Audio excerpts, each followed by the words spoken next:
Olá, uma ótima noite a todos.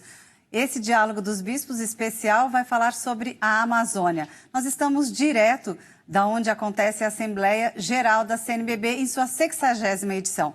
E para falar sobre a Amazônia, vamos receber o cardeal Dom Leonardo Steiner, que é o arcebispo de Manaus. Boa noite, Dom Leonardo. Boa noite a você, boa noite a todos aqueles que nos acompanham. E também Dom Roque Paloschi, que é o arcebispo de Porto Velho e presidente do CIMI. Boa noite, Dom Roque. Boa noite, Luciano, e a todos os telespectadores aqui da Rede Vida. Dom Leonardo, Papa Francisco na Laudato Si reforça a importância do cuidado, da preservação do meio ambiente, dos povos. É um conjunto. Como conscientizar as pessoas desse cuidado e de ter a consciência de preservação? Papa Francisco usa duas palavras referidas ao Gênesis. Normalmente nós traduzimos como dominar, né? Como senhor, como dominus, como senhor da criação. Papa Francisco retoma esse texto do Gênesis dizendo duas palavras, cultivar e cuidar. Cultivar significa estar aí no manuseio da terra para dar frutos e tudo mais. Mas cuidar não é apenas preservar. Preservar é deixar como está. Cuidar não. Cuidar é regar, é deixar florir, é colher, é estar aí. E quem melhor faz isso são os nossos povos originários. Os povos das florestas é que melhor fazem isso. E Papa Francisco contrapõe esses dois modos, que no fundo é um modo só, contrapõe a dominação, contrapõe a destruição, contrapõe a esse modo de escavar a terra de tal forma que ela tenha que produzir alguma coisa. No fundo, a terra se tornou, a Amazônia pode ter se tornado um mercado.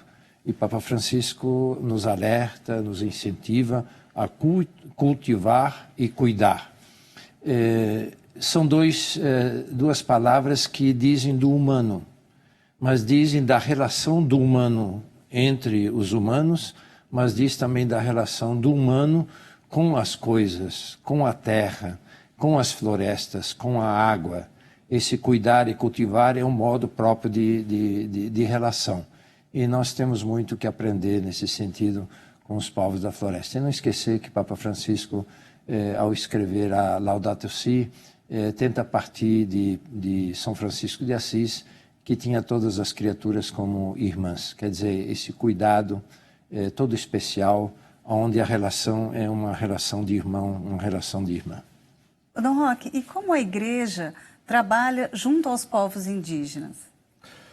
Bom, a nossa relação, como diz, ela é marcada também por caminhos que a Igreja foi fazendo. Dom Leonardo está aqui, ele pode falar com muito mais propriedade.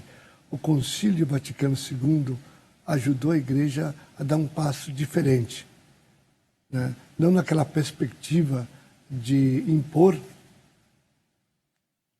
mas num diálogo respeitoso e, sobretudo, apresentando a boa nova de Jesus Cristo, não tanto com as palavras, mas com a vida. E eu acho que isso tem sido também um sinal. E nós, por exemplo, podemos pegar, eu estou um pouco esquecido com o Covid, Dom Leonardo pode ajudar, duas experiências muito importantes do Brasil. As irmãzinhas lá, com os Tapirapés, e os missionários da Consolata no meio do povo Yanomami lá em Roraima, que foram missões, que são missões que estão lá neste caminho de proximidade, não de catequese, de tem que se tornar cristão, não. É eles que vão decidir se vão acolher a fé e querem viver essa fé. Então essa relação da Igreja mudou muito na medida em que não há uma imposição, há presença e um testemunho que apresenta a boa nova de Jesus Cristo a eles de uma maneira muito respeitosa. Poderíamos dizer, Dom Leonardo, que é também um diálogo interreligioso.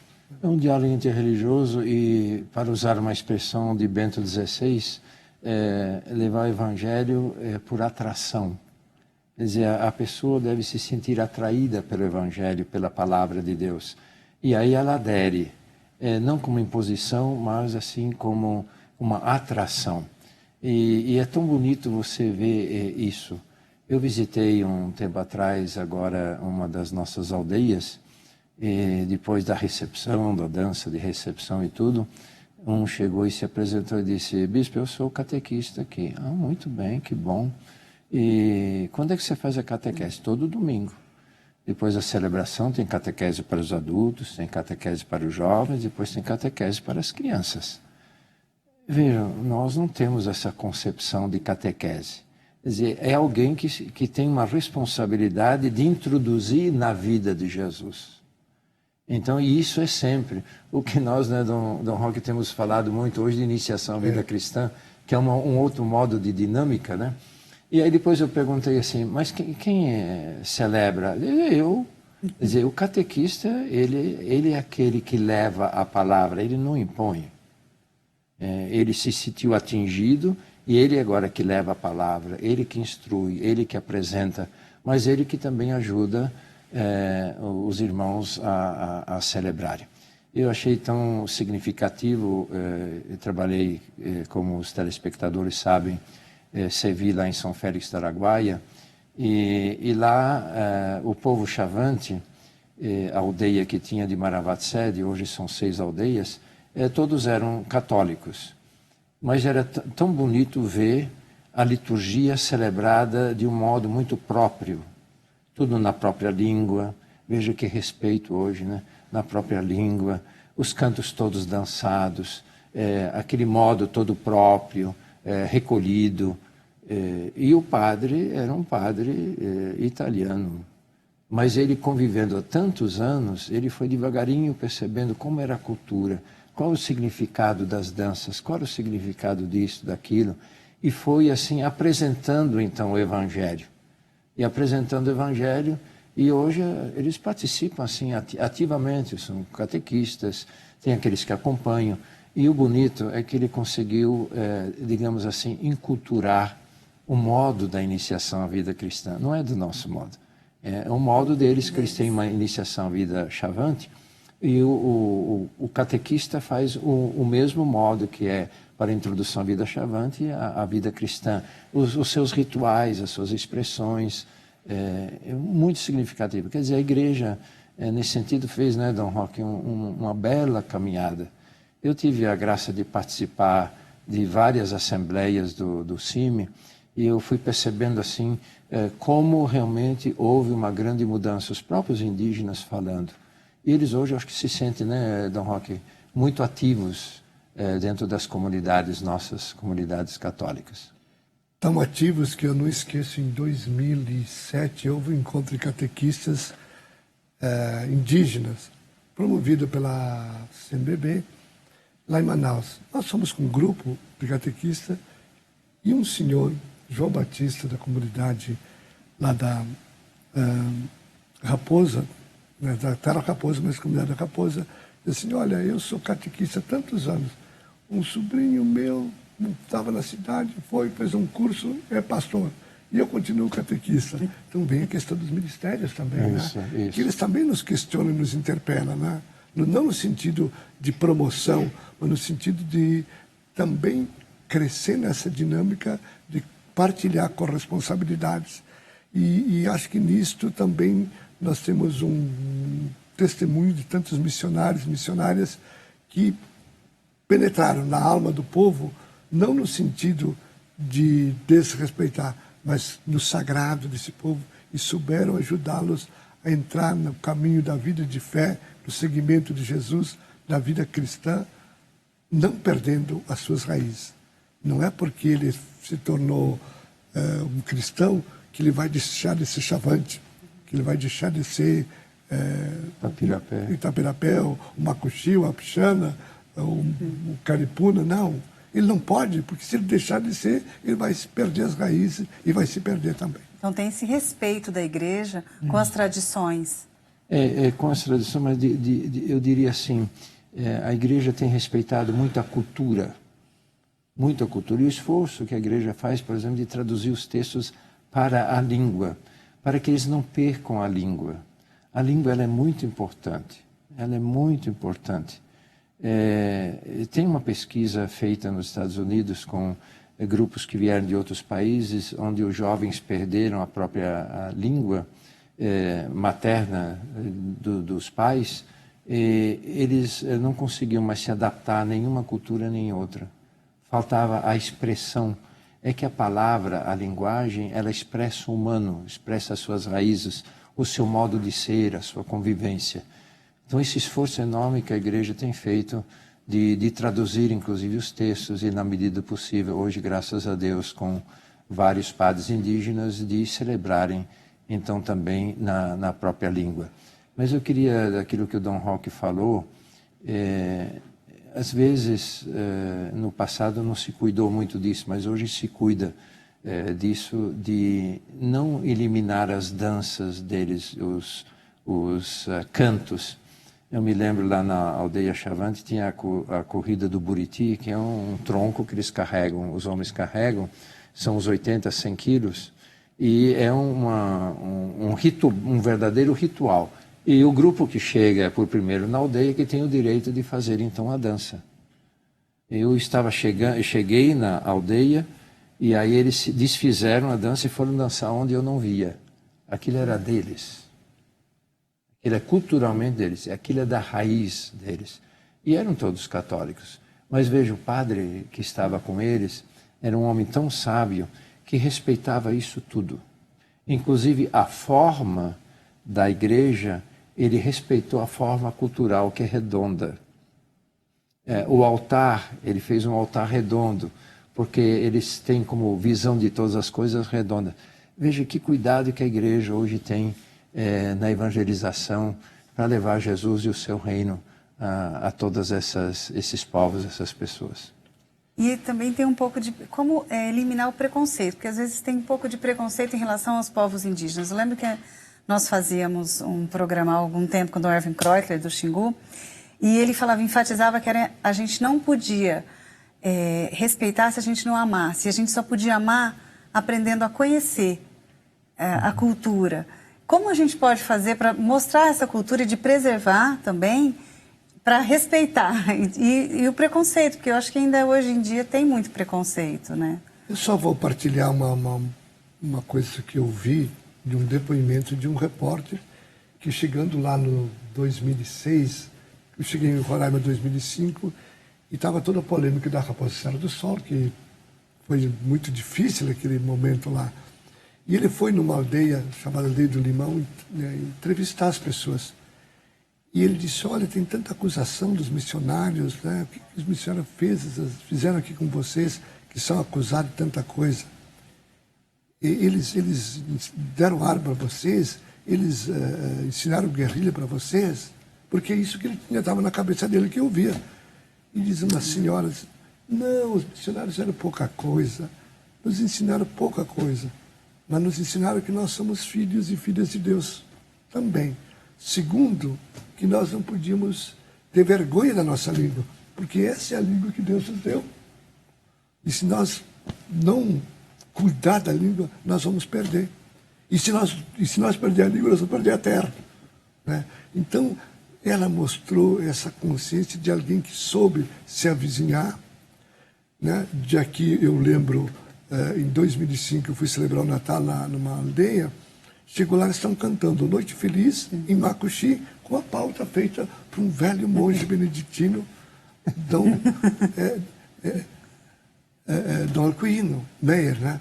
Que ensinou tudo como Dom Leonardo lembrava na língua.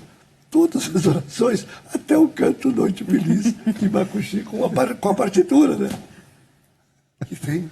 Então, esses são sinais de Deus. Isso é feito em 1920, 22, por aí. Talvez essa questão, eu penso que existe muito preconceito que se criou a respeito dos indígenas, que é um outro estilo de vida, um outro modo de vida, uma outra compreensão de convivência, é uma outra compreensão de cultura, outra compreensão de céu e terra, para usar uma expressão filosófica, a terra e o céu e a terra, quer dizer, a totalidade é uma outra compreensão. O povo Chavante, como eu disse, é tudo redondo, porque fala de uma totalidade.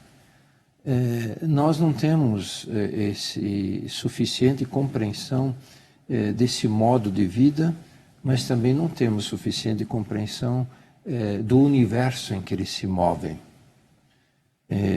Por exemplo, numa das aldeias, então, me contaram que o pai pega a criança e vai para fora da aldeia um pouquinho e volta. E assim ele vai fazendo. Na medida em que a criança vai crescendo, ele vai um pouquinho mais, vai crescendo. Chega a certa altura, ele cresceu mais, ele deixa um menino lá e volta. Ele agora tem que achar o próprio caminho. Quer dizer, é ir introduzindo dentro de um mundo.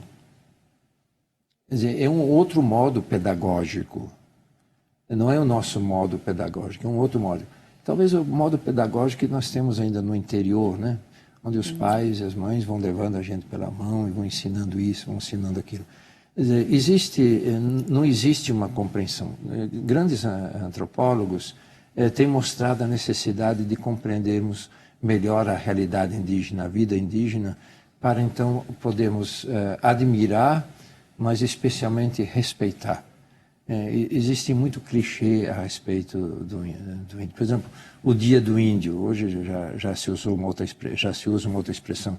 É quase ridículo o que se faz.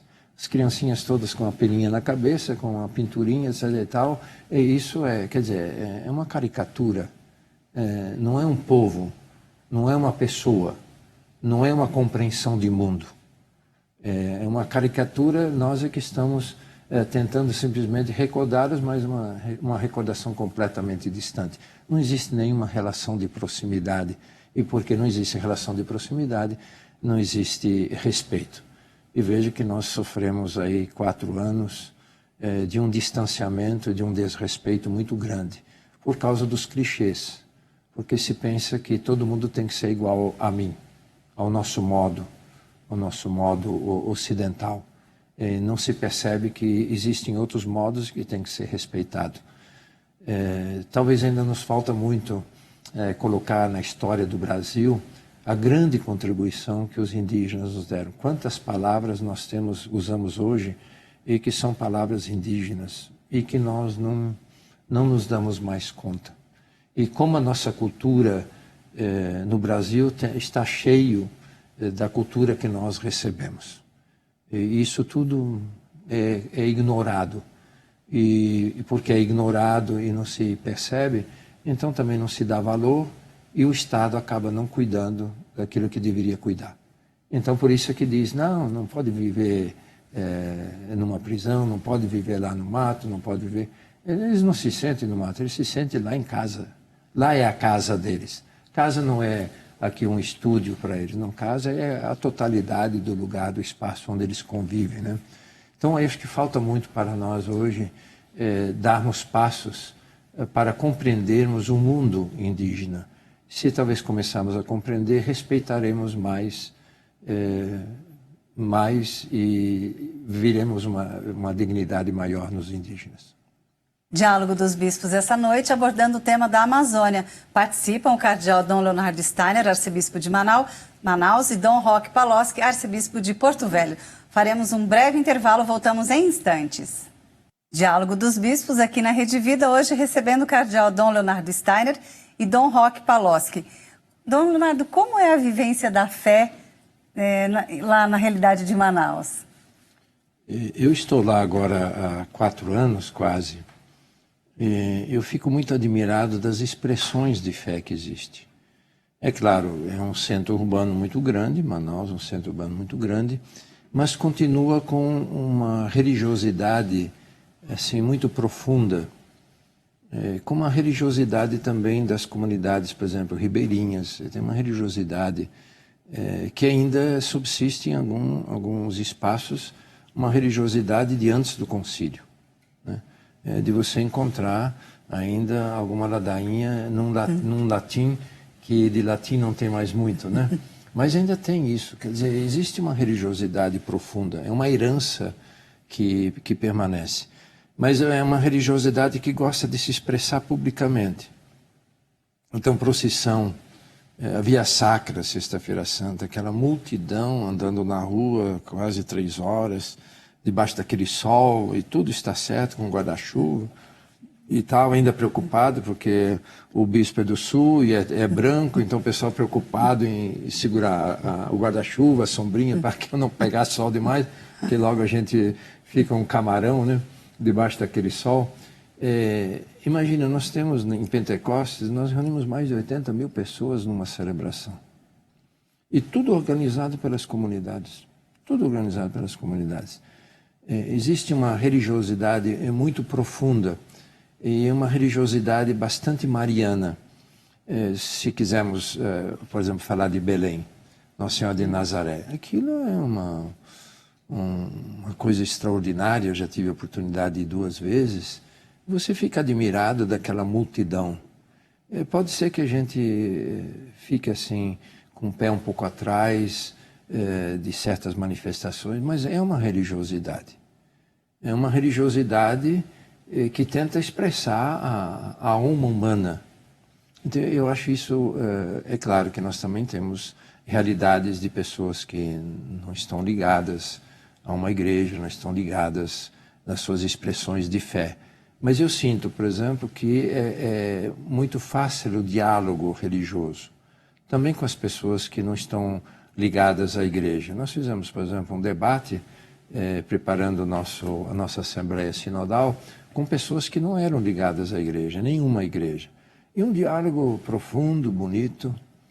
E tem uma religiosidade que aparece, por exemplo, na música também, né? Eu não sei, outras realidades conheço um pouco mais Pará e agora Amazonas. Dom Roque esteve em Boa Vista, em Roraima, agora está lá em Porto Velho. Existem influências, naturalmente. Manaus, Amazonas, tem muita influência, por exemplo, de uma alma nordestina, mas também uma alma indígena. A alma indígena ela é muito religiosa, mas a alma nordestina também é bastante religiosa. Tivemos outras influências em Manaus, mas essas duas eu acho que são mais ou menos o fundo. O português que veio, ele foi também trazendo a sua religiosidade, mas permaneceu uma religiosidade bastante enraizada. Também a festa do Padroeiros com os ribeirinhos é muito forte, né? Aquilo é um momento de extravasar, né? Porque há uma busca, o pessoal viaja longe, né? Para voltar na sua comunidade, não importa onde ele está, festa do Padroeiro eles têm que estar. Agora, essa vivência da fé também tem uma responsabilidade nossa da igreja. Eu vou dar 2 exemplos, e Leonardo também, que esteve, Dom Leonardo lá no São Félix de Araguaia, quando a migração foi muito forte para a região amazônica, a igreja não conseguiu acompanhar os migrantes. E isso foi um dilema.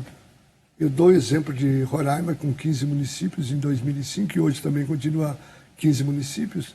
Quando cheguei lá, nós tínhamos 9 municípios sem a presença de um padre e sem a presença de uma comunidade de irmãs.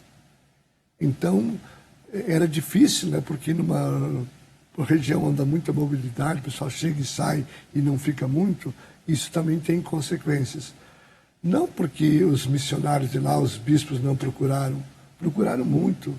Dom Antônio Possamay, que o senhor tem lembrança muito viva dele, diz: olha, Roque, eu cheguei aqui, bati nas portas de todas as dioceses, Paraná, Santa Catarina, Rio Grande do Sul, nos anos 80, só recebi ajuda em 1996, depois de quase 10 anos que eu tinha pedido, diante de uma migração que em Rondônia chegou a entrar nos anos 1981, 82, 83, 84, mais de 200 mil pessoas por ano. E aí fica aí. Cheguei em Porto Velho lá com 13 municípios, eu tinha 4 municípios sem ninguém. Eu tenho lá vilas nos interiores com 15, 20 mil habitantes, que o padre vai lá 2 vezes por mês, 4 vezes por ano e tudo. Então isso também é uma dor para nós. E essa era a equação do sínodo, né? Uma igreja da visitação para uma igreja da encarnação, porque a vivência da fé também precisa ter esse acompanhamento. Nós somos gratos, e o Leonardo já acentuou muito ao testemunho de nossos ministros, catequistas, animadores, mas a presença também do ministro ordenado é importante para o caminho da comunidade de fé. As longas distâncias são desafios também na evangelização e às vezes por barcos também, que fica caro. Muitas vezes tem uma logística também de custo, não é isso? As distâncias são muito grandes e o combustível do barco custa muito. Por exemplo, o Dom Altevi, em Tefé, leva 20 dias de barco para chegar na última comunidade. É muito tempo, é muito gasto, né? Dom Sérgio me contava que ele então pegava o barco e já ia visitando as comunidades e comunidade para chegar depois na última e depois ele voltava, né? Mas ele ficava fora um mês e meio, ficava fora. Tanto assim, quando foi nomeado arcebispo de Manaus, não encontravam Dom Sérgio, não tinha jeito de encontrar. Até que ele chegou num lugar onde tinha telefone e aí ele soube que estava à procura dele, ele ligou para saber. E era o Núncio que queria falar com ele, transferindo ele para Manaus. Quer dizer, essa evangelização, o que o Dom Roque fala, eu sinto que as comunidades têm necessidade também de celebrar o sacramento. Nós tivemos umas reflexões interessantes, por exemplo, para que as comunidades recebam um ministro ou uma ministra, por exemplo, que celebre o batismo. A comunidade precisa celebrar um sacramento. Não pode ficar sem. Mas a Eucaristia é só um ministro ordenado, né? Com tão poucos padres que nós temos na nossa região, nós, como igreja, nós teríamos que repensar algumas coisas para que as nossas comunidades, nós discutimos isso até em Manaus bastante bem, vamos ver como conseguimos agora encaminhar algumas coisas. Do sínodo, né, Dom Roque, foi discutido também essa questão da Eucaristia, mas tem a questão, por exemplo, também da confissão, tem a questão da crisma, né? Se você quer ir crismar em cada comunidade, você passa o ano visitando, nós temos quase 1000 comunidades, você passa o ano crismando nas comunidades. Graças a Deus, nós somos lá agora no momento em 2, mas esperamos estar em mais daqui um pouco. Então, esse modo da celebração, é claro, a palavra de Deus é vital, a palavra de Deus é fundamental, mas a igreja vive do pão também. Ela vive também da misericórdia, da confissão. E isso é né, Dom Roque, eu ao menos me sinto um pouco aflito. Quando cheguei em São Félix do Araguaia, eram 5 padres para 150 mil quilômetros quadrados. O primeiro Natal que eu passei lá foi para uma região onde já há mais de ano não tinha celebração. E passei o Natal lá visitando as comunidades, atendendo aquela região. Depois, na Páscoa, fui para outra região e lá visitei as comunidades todas durante a Semana Santa. E na bula tinha lá, levar a Eucaristia para todas as comunidades. Como é que você vai fazer? Esse é o desafio, então, a igreja da visitação para uma igreja de encarnação, mas aí também tem que repensar muitas coisas e nós precisamos ter essa compaixão. Às vezes tem comunidades que reclamam porque o padre não celebrou na terça, que tinha que ter, sobretudo as comunidades mais de centro, né? Olha, pelo amor de Deus, nós somos comunidade que recebe a Eucaristia 4 vezes, 3 vezes por ano. Então, um pouquinho de compaixão também com este povo que tem o mesmo direito que eu tenho, né? O mesmo direito. E a Amazônia tem realidades diversas, né? Em muitos lugares são as águas. Em outros, como Roraima, as longas distâncias por carro, né, Dom Roque? Que foi de Roraima, né? Correto, né? Por exemplo, aqui você lembra, Luciana, eu estou assim, olhando para o Dom Benedito, bispo de Guajará.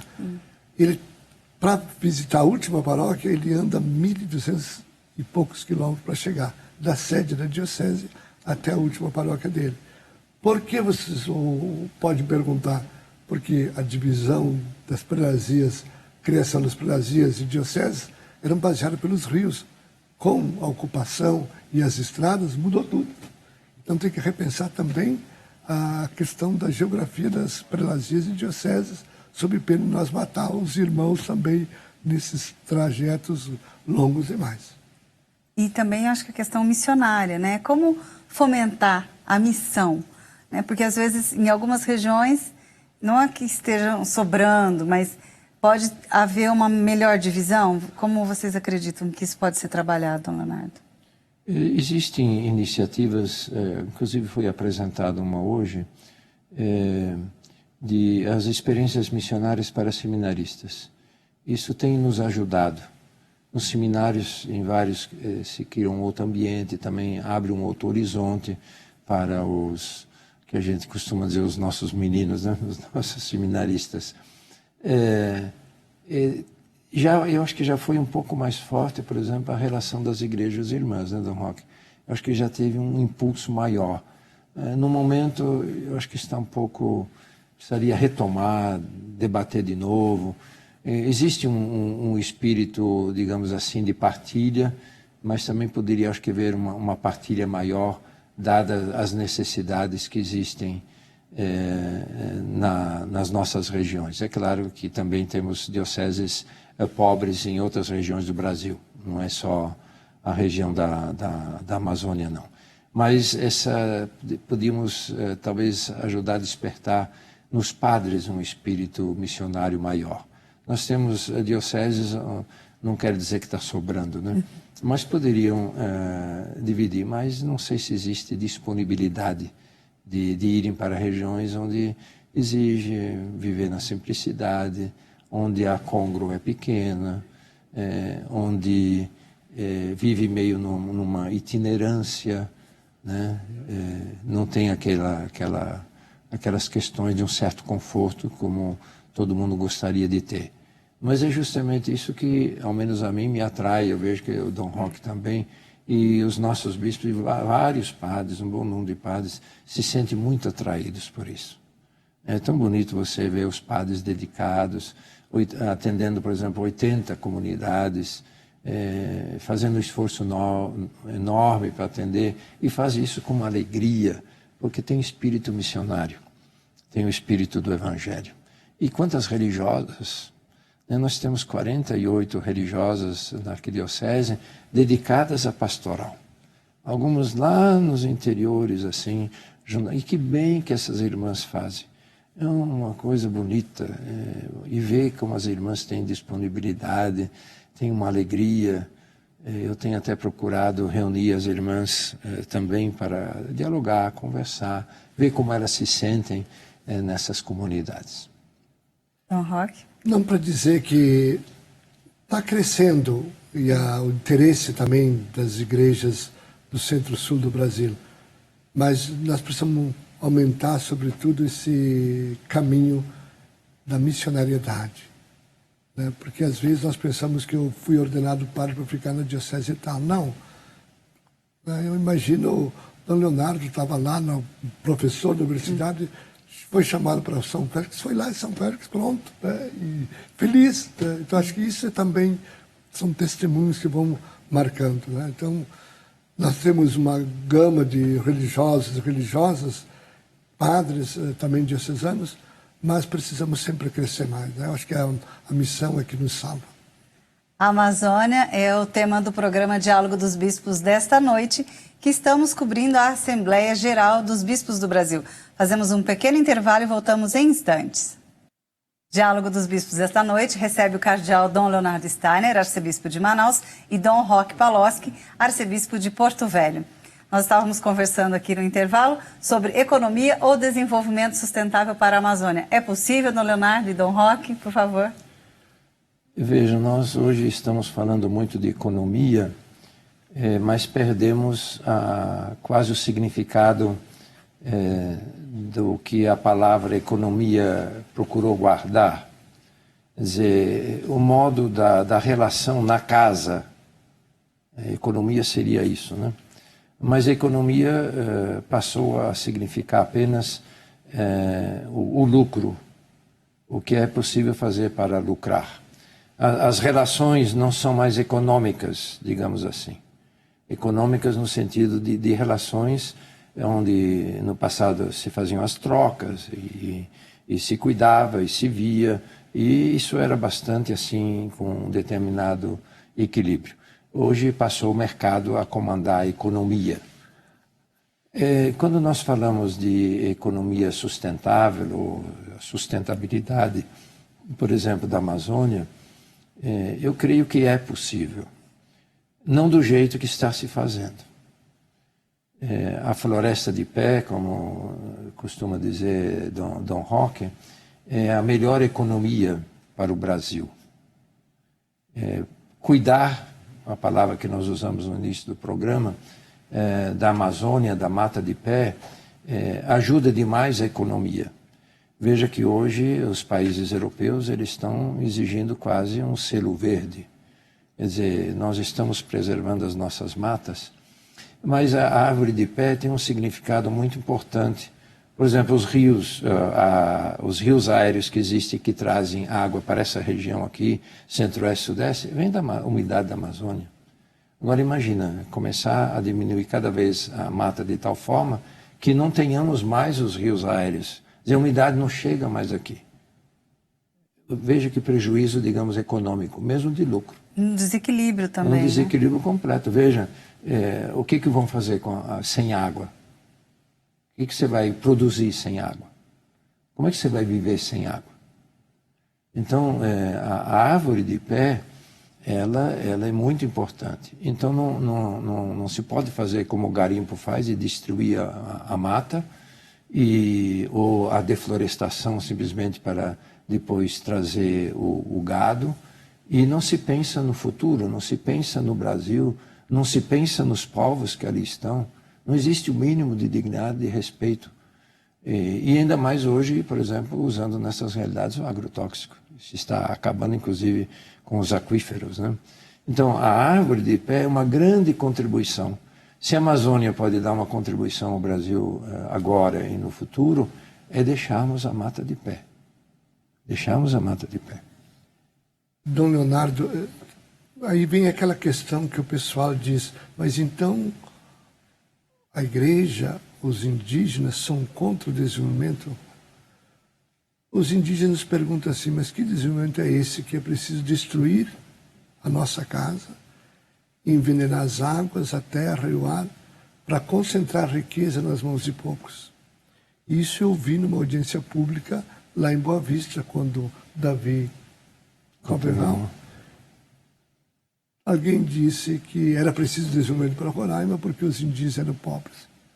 Ele respeitosamente disse, olha, eu me sinto ofendido, nós indígenas nos sentimos ofendidos, porque nós não somos pobres. Nós temos o nosso jeito de viver. Nós temos a floresta, temos os rios, temos a caça, temos a pesca e plantamos aquilo que nós precisamos consumir. Agora, que desenvolvimento é este? Se destrói tudo, se envenena tudo para concentrar a renda nas mãos de poucos e gerar miséria.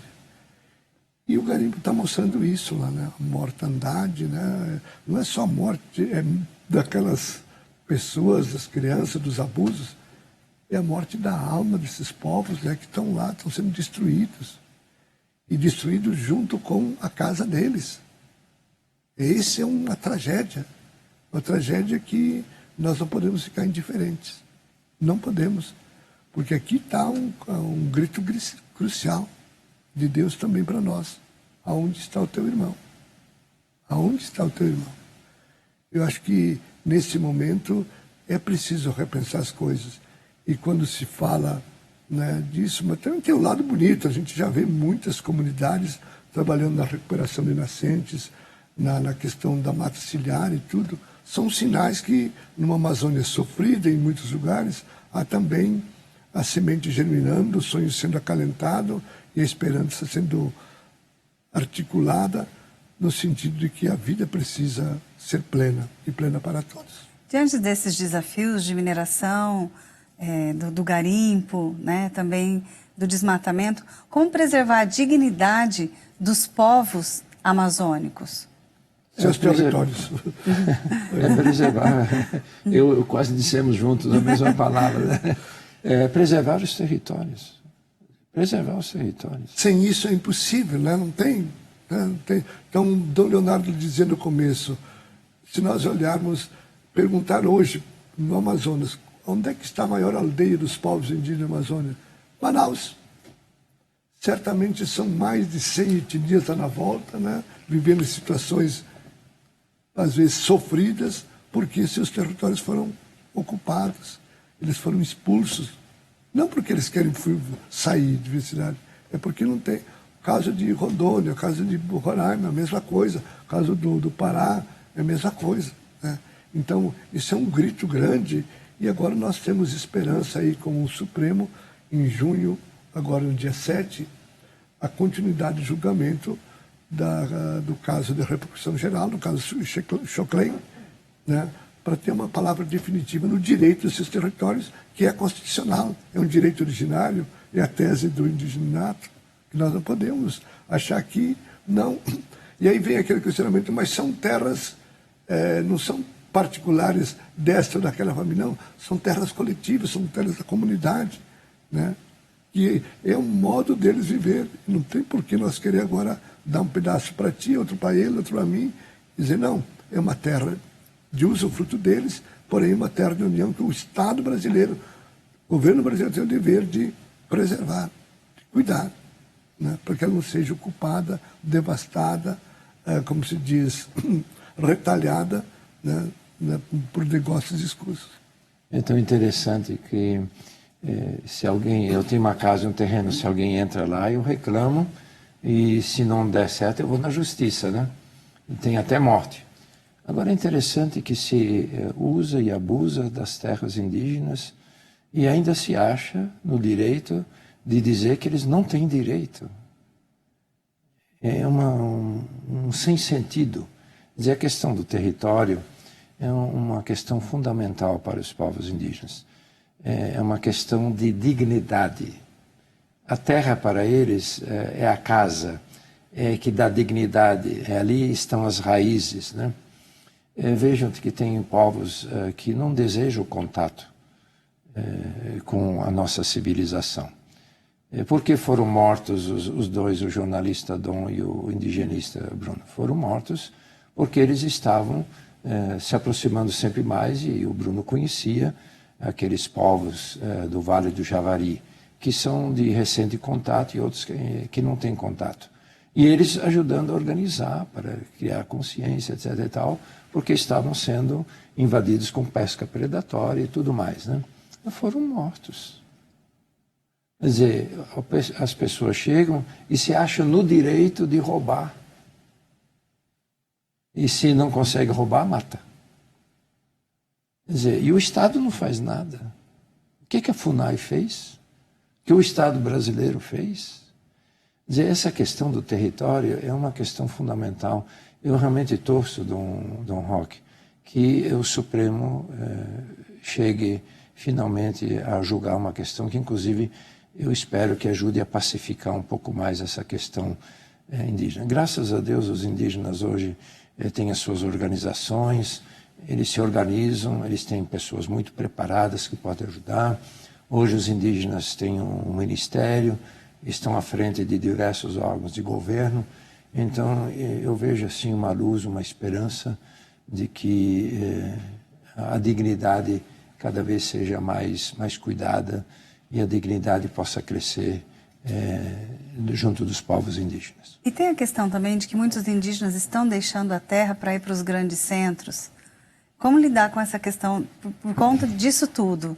Né, nós em Manaus temos cerca de 40 mil. 40 mil. E existe um grupo organizado, tem outro grupo que se organizou com a ajuda da igreja, mas tem outros que não estão organizados. E vem por quê? Vem em busca de saúde, vem em busca de educação. Eu tenho feito encontros com jovens universitários indígenas e eu tenho insistido para que, terminado o curso, voltem para as aldeias. Então, isso será uma garantia de não perder as raízes, mas será uma garantia também de as comunidades, as aldeias perceberem que eles têm futuro, porque eles trazem outros elementos e ajudam a preservar a própria cultura. É interessante que os jovens têm sensibilidade. Eu queria dar o exemplo do povo Tapirapé, que nós já citamos aqui. Era um povo de 47 pessoas, mais ou menos, quando as irmãzinhas de Foucault chegaram. Hoje são cerca de 2.000 pessoas, né? E a Prelasia ajudou a criar uma escola e onde foram devagar resgatando a própria cultura. Como construir as casas, as reuniões da Atacana, o lugar da reunião que é a Atacana. Os trabalhos de conclusão do ensino médio eram todos pesquisa, diálogos com os idosos a respeito da cultura.